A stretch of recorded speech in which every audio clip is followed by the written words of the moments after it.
She's just a sort of bigoted woman. Said she used to be a lady. Well, what do you think about that, Mrs. Duffy? Disgusted. Welcome to WatchMojoUK, and today we'll be counting down our picks for the top 10 most ridiculous scandals in Britain. As far as Russell Brand and Jonathan Ross are concerned, I believe that they should not be allowed to get away with this, and I hope now that the BBC will look very carefully at their contracts. For this list, we're looking at the most absurd and off-the-wall controversies to strike the UK, all ending in gate. Let us know in the comments which you think is the most bizarre. Number 10. Beergate. As Durham Police confirmed, they're looking into what exactly is going on in this video, taken during the Hartlepool by-election campaign. In 2022, the UK's news cycle had been almost entirely focused on one issue: Partygate. I am furious on behalf of our viewers who look at allegations and now fines at Downing Street and in Whitehall for people who decided not to follow the rules. But while Partygate is a serious breach of lockdown regulations that has led to massive rebellion from non-cabinet Tory MPs, its sibling, Beergate, is a lot sillier. It turned out that, shockingly, in April 2021, Labour leader Keir Starmer, along with roughly a dozen of his shadow cabinet, was filmed drinking beer and eating takeaway. Well, as I've explained a number of times, we were working in the office, we stopped for something to eat, no party, no breach of the rules. This did not come in the heart of the lockdowns like the Downing Street parties, but it quickly spiralled out of control. Now, Starmer and Angela Rayner are facing fines, and both are threatening to resign to prove their integrity, all over a pint. Number 9. Saxgate. Back in 2008, Russell Brand was still getting hired by major broadcasters. For a time, he had a show on BBC Radio 2, and in this particular broadcast, he was joined by Jonathan Ross. Inappropriate and unacceptable. Now Gordon Brown joins the chorus of disapproval against Russell Brand and Jonathan Ross. Brand and Ross called up actor Andrew Sachs, best known for his role as the waiter Manuel in Fawlty Towers, and left a slew of obscene voicemails about how Brand had gone to bed with Sachs's granddaughter. I said some things I didn't have oughta, like I had sex with your granddaughter. Thanks to the Daily Mail, it became a massive controversy, leading to numerous resignations, a £150,000 fine, and another nail in the coffin of Brand's mainstream career. I am the news, I am the news tonight. I am the news, I am the news tonight. Jonathan Ross's career wasn't nearly so damaged. Number 8. Traingate. In 2016, Labour leader Jeremy Corbyn was at the centre of a media circus about whether there were any empty seats on a train he was riding on. That many passengers face every day on the trains, commuters and long-distance travellers. Today this train is completely ram-packed. Labour released a video of Corbyn sitting on the floor saying there weren't any empty seats, and later Virgin, as it was a Virgin train, hit back, saying the train wasn't nearly so full as a second video showed. They say at 11:07, Jeremy Corbyn walked past empty, unreserved seats in Coach H. A minute later, he passed empty but reserved seats in Coach F. Corbyn then said that he couldn't find two empty unreserved seats next to each other so that he could talk to his wife. It was all to gain support for Labour's policy of publicly owned railways at the time, but even years on, public opinion remains divided. The reality is there's not enough trains, we need more of them, and they're also incredibly expensive. Isn't that a good case for public ownership? Number 7. Fridgegate.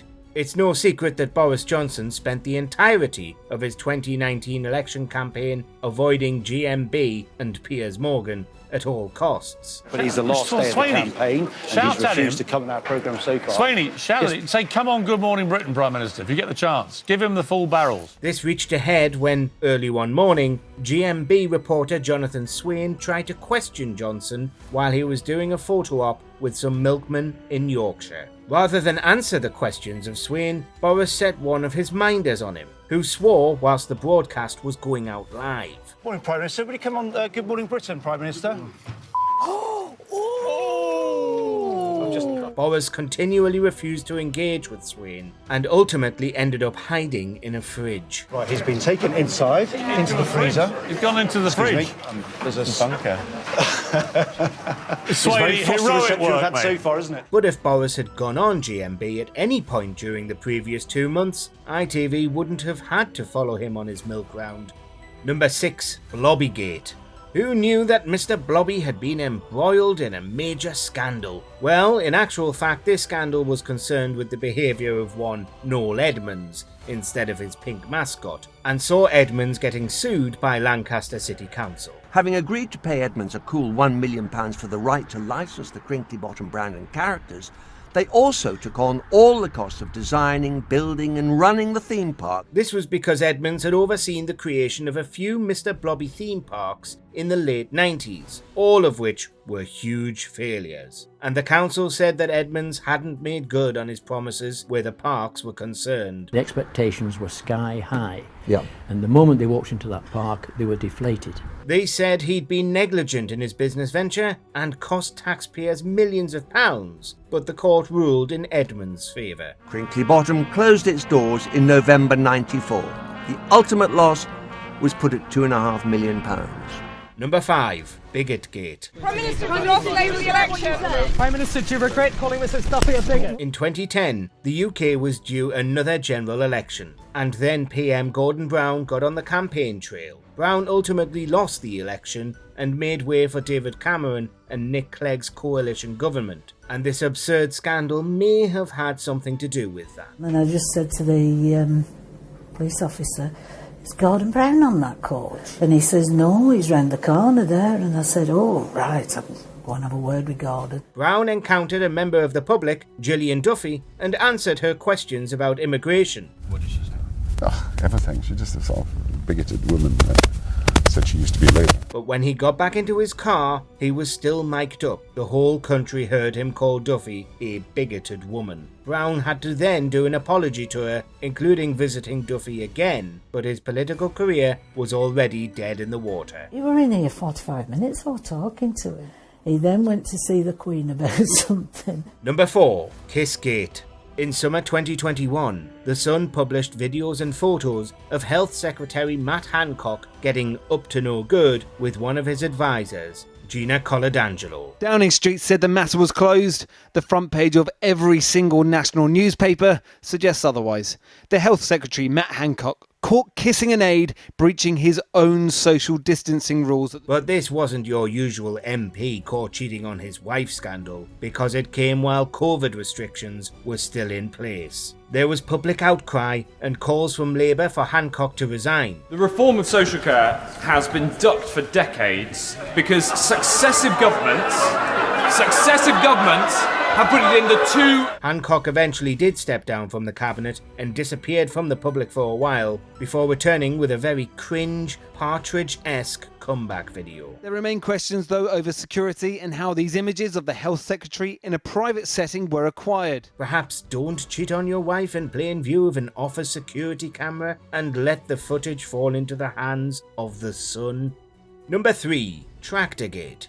In 2022, news broke that a Tory backbencher had been caught watching very explicit material on his phone while in the House of Commons during a parliamentary debate. But you could have viewed this content privately in your own time, but you chose to do it in the chamber of the House of Commons. Yeah, madness. Total madness. It took a few days for the full story to come out, but eventually the MP was named as Neil Parish. Bizarrely, rather than own up to what he'd done, Parish said that he hadn't meant to watch anything X-rated at all. He'd been trying to view a website about tractors. Funnily enough, it was tractors I was looking at, and so I did get into another website that had a sort of very similar name. And I watched it for a bit, which I shouldn't have done. Well, who hasn't been Googling farm equipment and mistakenly watched adult videos? A handful of similar investigations into the misconduct of politicians in Commons was launched in response, and Parish resigned. Is this embarrassing? Of course it's embarrassing, and it's embarrassing for my wife and family, and so that's my main concern. Number 2. Rinkergate. Better known by the name the Thorpe Affair, this shocking scandal unfurled in the late 1970s. Mr. Thorpe and 3 other men, Mr. David Holmes, a former Deputy Treasurer of the Liberal Party, Mr. George Deakin and Mr. John Le Mesurier, are charged with plotting to kill Mr. Scott. It came to light that MP Jeremy Thorpe had apparently ordered an assassin to take out his former lover, Norman Scott, but that the assassin had failed and taken the life of Scott's Great Dane, Rinker, instead, before running away. Sir David said, "Doesn't that strike you as a singularly stupid idea?" Bessel said, "I can't comment, but it didn't seem stupid to me at the time." Jeremy Thorpe was under great strain. In 1978, Thorpe was taken to court for ordering the hit, though he was acquitted. The actual hitman, however, was never even caught, and Thorpe himself passed away in 2014. I thought that they were doing something at last, and soon found out that absolutely they weren't. They were continuing the cover-up. The scandal is equal parts extremely serious and extremely farcical, and was later adapted into a miniseries, A Very English Scandal, starring Hugh Grant and Ben Whishaw.